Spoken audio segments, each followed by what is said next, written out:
Hola, buenas noches, mucho gusto, mi nombre es Eugenia Tamés Tamés. Soy estudiante de la Facultad de Derecho y Criminología y actualmente estoy cursando el segundo semestre de la carrera de Leyes. Bienvenidos a este podcast. El día de hoy vamos a hablar sobre un tema muy importante que actualmente es un tema que tiene un gran impacto a nivel nacional y que ha existido desde años muy remotos, y es sobre la violencia de género en México. Es un tema que actualmente está latente en nuestro país y vamos a platicar un poquito acerca de qué es la violencia, ¿ok? Primero que nada, es muy importante entender que violencia de género es una violencia física, una violencia psicológica ejercida hacia las personas del género opuesto, ¿ok? Generada por la falta de valores adquiridos a muy temprana edad. Es importante entender que la violencia de género es parte del problema creado por la desigualdad y en este caso lleva una expresión de actos cotidianos que se cometen contra mujeres, niñas, adolescentes, entre otros. Restringe o niega a las mujeres el acceso a las libertades y derechos que les corresponden. Ahorita vamos a hablar sobre el tema que está latente en cuestión del género femenino. Por eso estoy tocando mucho la violencia de género para las mujeres. Hay estudios ahorita realizados por la Organización de las Naciones Unidas que demuestran que es una de las más extendidas formas de violación a los derechos humanos, trayendo consigo repercusiones en la salud, en la libertad, en la seguridad y la vida libre hacia las mujeres. Por eso es muy importante tocar todos estos temas y conocer en sí qué es la violencia de género. Actualmente, la Organización de las Naciones Unidas muestra que el nivel de violencia que se genera en una mujer tiene 3 características muy importantes. La primera es la invisibilidad, que tiene un 88.4%. Es un estudio que actualmente la ONU nos muestra, en donde las mujeres que fueron agredidas en México no presentaron denuncia alguna. Es muy importante mencionar que cualquier tipo de acción que se le haga a alguna mujer, sí es importante denunciar ante las autoridades, que haya una denuncia para que pueda llevarse todo lo que conlleva legalmente a una investigación. Esta conducta se deriva de las constantes pautas culturales machistas que priman en nuestra sociedad, temor a consecuencias físicas y psicológicas. Si existe una denuncia, exclusión social y burlas, así como desgaste emocional, consecuencia del proceso de denuncia ante las autoridades. Estas son algunas causas por las cuales una mujer decide no hablar o acusar a su agresor. Es muy importante recalcar eso. También hablamos de la normalización. Menciona la ONU que la violencia hacia la mujer se realiza en forma continua y sistemática desde hace cientos de años, a pesar de los avances que ha logrado la sociedad civil, el feminismo y las organizaciones. También cabe señalar que la violencia es percibida como una conducta normal o esperada, sobre todo en países de bajo desarrollo. Esta representación entorpece el trabajo en contra de la misma. Y obviamente por ese tipo de normalización no se puede realizar tal cual una denuncia. Y el último característica que menciona la ONU, en este caso es la impunidad. Menciona que las instituciones y las autoridades latinoamericanas y mexicanas se caracterizan por el alto nivel de corrupción que existe dentro de ellas. La violencia de género y sus consecuentes denuncias no son la excepción. Según el índice de impunidad en México, el 99% de los casos de asesinato no son resueltos.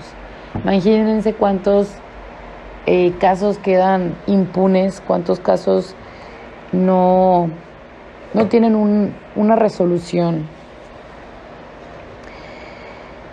En sí, pues, antes de la civilización se ha hecho diferencia entre los roles del hombre y la mujer.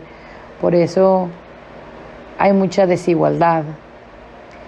Es decir, pues la mujer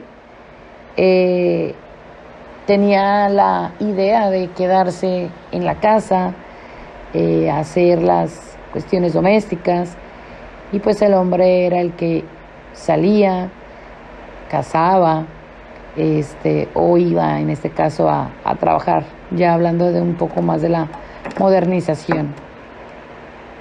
Esta brecha ha afectado en su mayoría a mujeres debido a que viven en una sociedad patriarcal, donde deben obedecer lo que el hombre diga.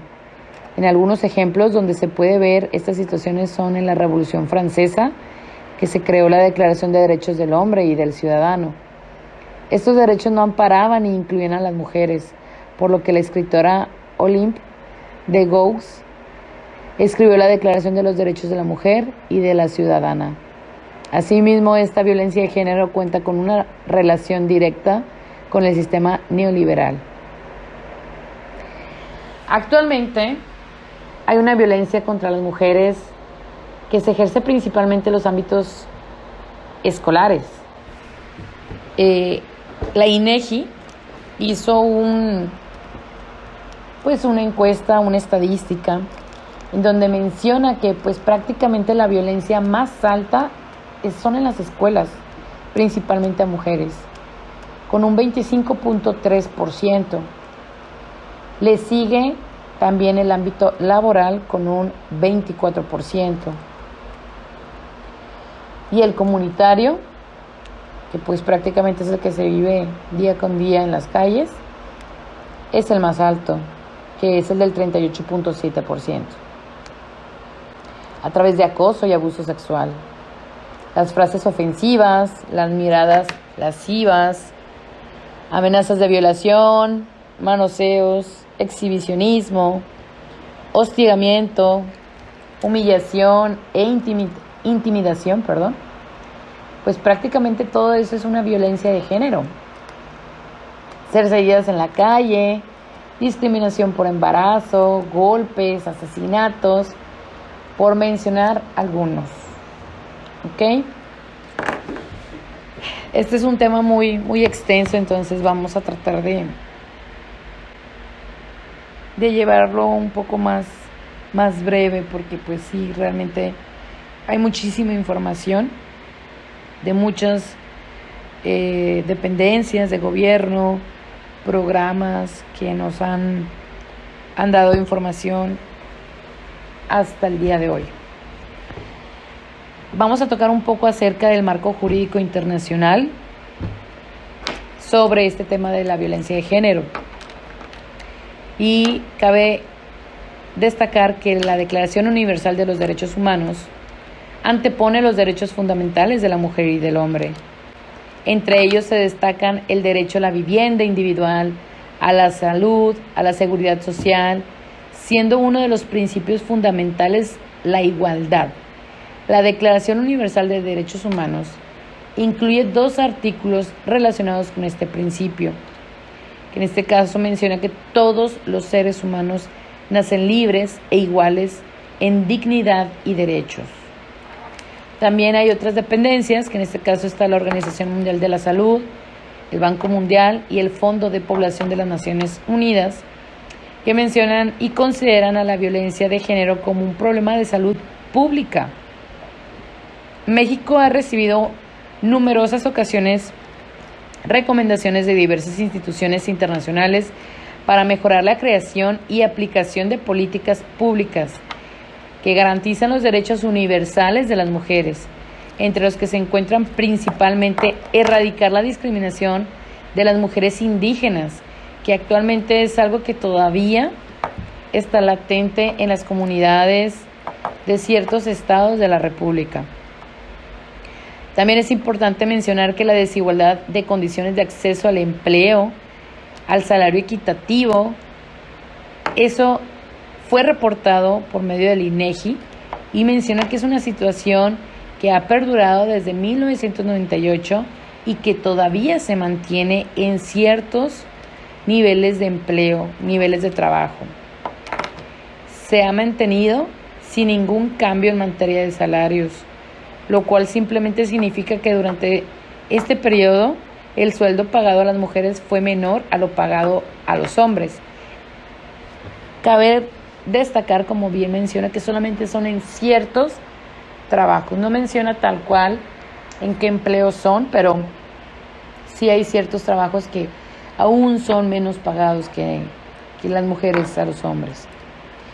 También menciona que la falta de acceso a los servicios de salud, específicamente reproductiva, y el derecho a la maternidad elegida, así como incentivar la participación política de las mujeres, pues se ven denigrados. No en todas las instituciones, pero sí hay instituciones que todavía el personal no está capacitado para este tipo de problema. Quiero hacer una pausa y mencionar acerca de la ley de violencia contra las mujeres en México. Después de escuchar lo que les menciono, sí es importante saber cómo poder defendernos, qué leyes nos amparan sobre la violencia de género. Y hay una ley que apoya a las mujeres, que es la Ley General de Acceso a las Mujeres a una Vida Libre de Violencia, la LGAMVLV. Pues prácticamente tiene el objetivo de garantizar la prevención, atención, sanción y erradicación de todos los tipos de violencia contra las mujeres durante su ciclo de vida. Esto lo menciona la Cámara de Diputados del Congreso de la Unión y es una ley que está vigente. Fue reformada el 29 de abril del 2022. Es la Ley General de Acceso a las Mujeres a una Vida Libre de Violencia. Tiene un propósito muy importante y el propósito es dimensionar y contribuir al conocimiento sobre el tema en México y coadyuvar en el diseño y definición de acciones para prevenir, atender y eliminar todas las formas de violencia contra las mujeres. El Instituto Nacional de Estadísticas, que en este caso es INEGI, genera información estadística sobre la situación de violencia que enfrentan las mujeres en nuestro país. Presenta un panorama general de la violencia contra las mujeres en México, a partir de la encuesta nacional sobre la dinámica de las relaciones en los hogares, que es le voy a mencionar las siglas como tal, ENDIREH. Vuelvo a mencionar, es una encuesta nacional sobre la dinámica de las relaciones en los hogares. Esta encuesta especifica y constituye un elemento esencial para conocer la magnitud de la violencia contra las mujeres en diversos tipos, ámbitos y etapas de la vida que ha tenido. Además, por la amplitud de la cobertura temática que proporciona, las prácticas internacionales a las que se apega se han convertido referente importante para otras oficinas nacionales de estadística en el mundo. Esta ley que les estoy indicando ha mencionado ciertos estándares. Menciona que mujeres de 15 años y más de edad en el 2021, hablando de este año 2021 y del estándar de las mujeres de 15 años y de más edad, tienen una violencia latente. Es el rango de edad que más violencia vive una mujer. Entre los 15, que prácticamente es lo que menciona el INEGI, digo, puede ser de menos edad, pero bajo los estándares, mujeres de 15 años son las que más violencia viven. Menciona que han experimentado al menos un incidente de violencia. Esta puede ser psicológica, económica, patrimonial, física, sexual o discriminación en al menos un ámbito y ejercida por cualquier persona agresora a lo largo de su vida. Es muy importante saber y conocer que la violencia psicológica es la que presenta mayor prevalencia, seguida de la violencia sexual. En tercer lugar, tiene la violencia física. Y las siguientes, pues, es la violencia económica, patrimonial y la discriminación.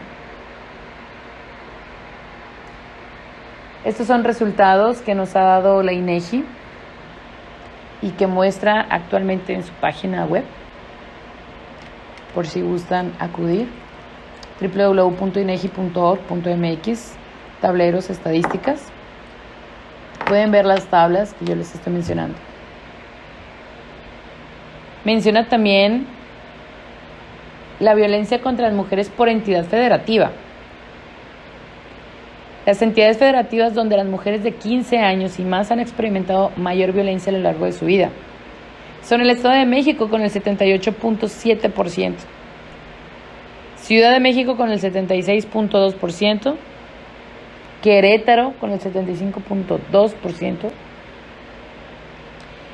y posteriormente le sigue Tamaulipas con el 61.7%, Zacatecas con el 59.3%, y yéndonos más al sur, Chiapas está en el 48.7%. Hay estados en donde se presenta o prevalece el nivel de violencia hacia la mujer un poco más bajo, que a final de cuentas pues no debería de existir, pero son estados como Baja California, Tamaulipas y Chiapas.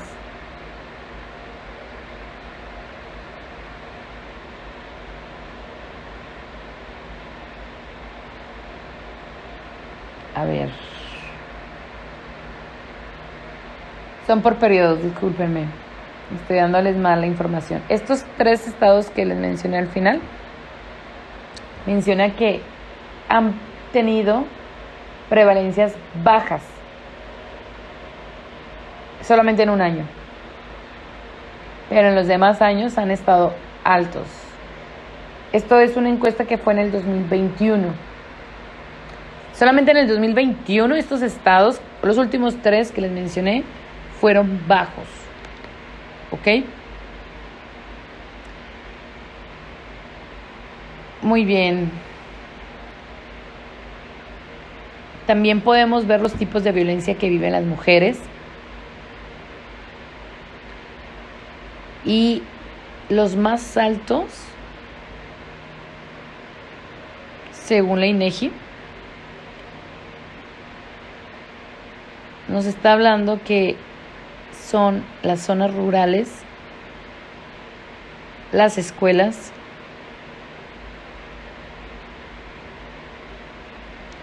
son en donde se pretende, o más bien donde está latente, las zonas de violencia. Este es un tema demasiado extenso. Realmente necesitaría más tiempo para seguir platicando sobre esta información. Y sí me gustaría, antes de acabar con este tema, dejar una enseñanza, una moraleja, que es muy importante acudir a cualquier tipo de dependencia en donde puedan apoyar a una mujer que ha sufrido de algún tipo de violencia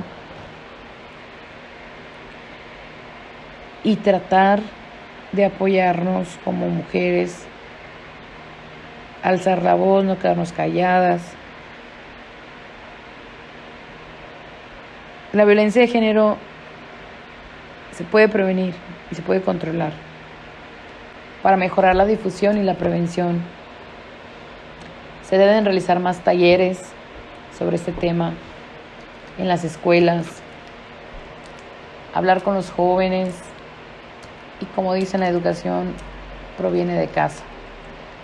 Hablar con nuestros hijos y explicarles que no está bien hacer bullying, que no está bien acosar, que no está bien lastimar, que no está bien discriminar a ningún tipo de persona, no nada más mujeres, hombres también. El nivel de violencia tolerable se construye y lo define la cultura. Con este mensaje me despido y muchas gracias por su tiempo.